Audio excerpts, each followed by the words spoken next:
Evening, y'all. Chief Prepper here. So I'm surprised YouTube hasn't picked this up, but there is bases in Europe that are at force protection level Charlie. There's only one level higher than that, and that's Delta. Delta is when you've had an imminent attack, or you've had an attack, or Charlie's supposed to be you've had an attack, or there's intelligence or imminent, whatever. An attack is imminent. So the garrison that I saw on the news articles, I didn't read the whole thing, was the Stuttgart Army garrison. So it houses uh, Army Forces Europe, or whatever, the European Forces Command for over there. But anyway, um, every day we're seeing shit get worse. So you need to be concentrating on prepping. All right. All right. When I say that, I mean that. All right. I have good news. The hens, 3 chicks, are still up and moving. It appears that I have another hen sitting on eggs, so maybe I will recoup the chickens that I lost in the last 6 months. I need to get another rooster, so my luck, I'll get like 5 fucking roosters and one hen. So, but um, you need to be up in your game. I'm about this close to selling the brand new car I just bought.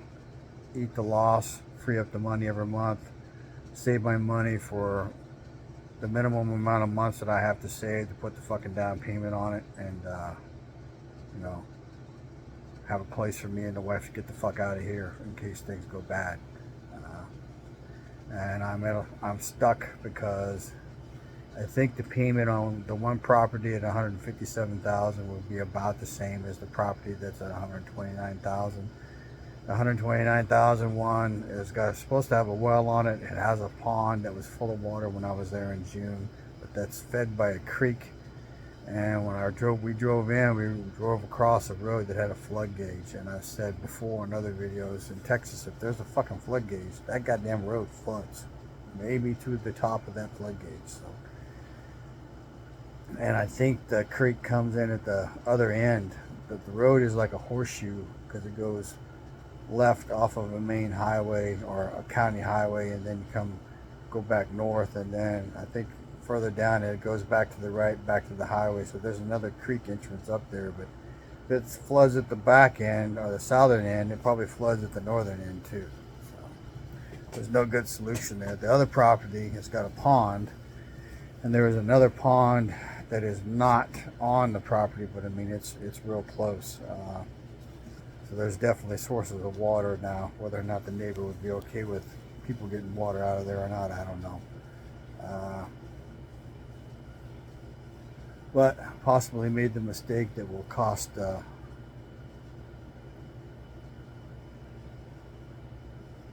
lives. So probably tomorrow I will go to Lowe's and get the lumber that I think I need to frame in the last door. I want to get that done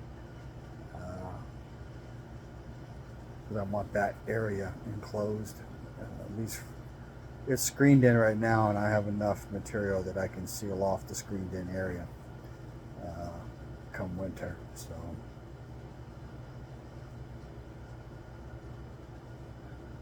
I haven't gotten a lot of prepping done. My firewood pile fell, so I got to restack that crap or get Juan to do it. But I want to get the back porch functional, and then I can nitpick the rest of it. I need to get the paint in the inside, the bottom section, but before I do that, I got to cut some 204s and get them screwed into place to reinforce a couple areas.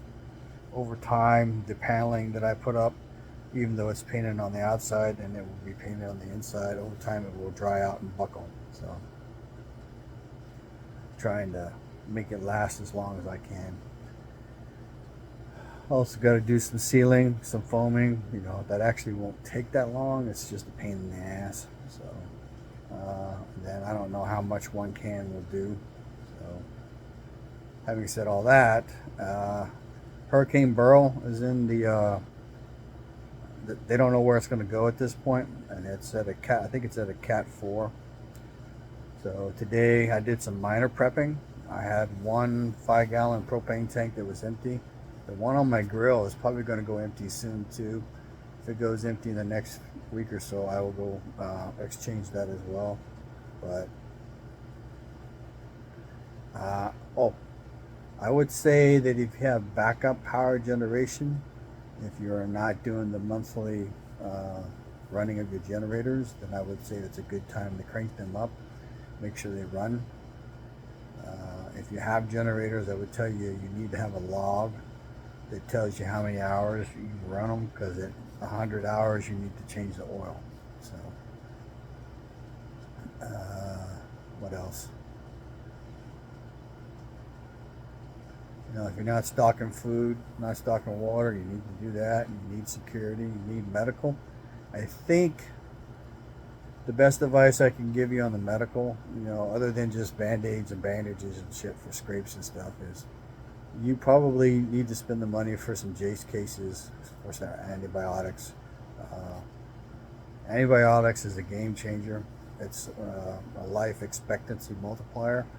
With the advanced medicine and the antibiotics and the advanced dentistry, that's the reason we live past 50. Without that, we wouldn't live that long. Our life expectancy would be what it was way back in the day. It would be, you were an old man in your 40s. So, because if things pop off, and I don't think it's an if anymore, when, if you don't have your antibiotics on hand, then your ability to get them is probably gone. All right. So test your backup power generation. Top off your propane. Probably top off your gas tanks. I'm in Texas, so tomorrow I will go and top off a vehicle, and then Tuesday I will top off another one. This week I don't have that much planned, so I will probably just work on the back porch, framing in that door. I may not get it completely done, but I'll get it real close. So yeah, and then I'll have to build the door to go in it. But anyway, my phone is ringing. My buddy's calling. Information is knowledge and power. Live a little, prep a lot, share the love when you can. Cheap prepper out.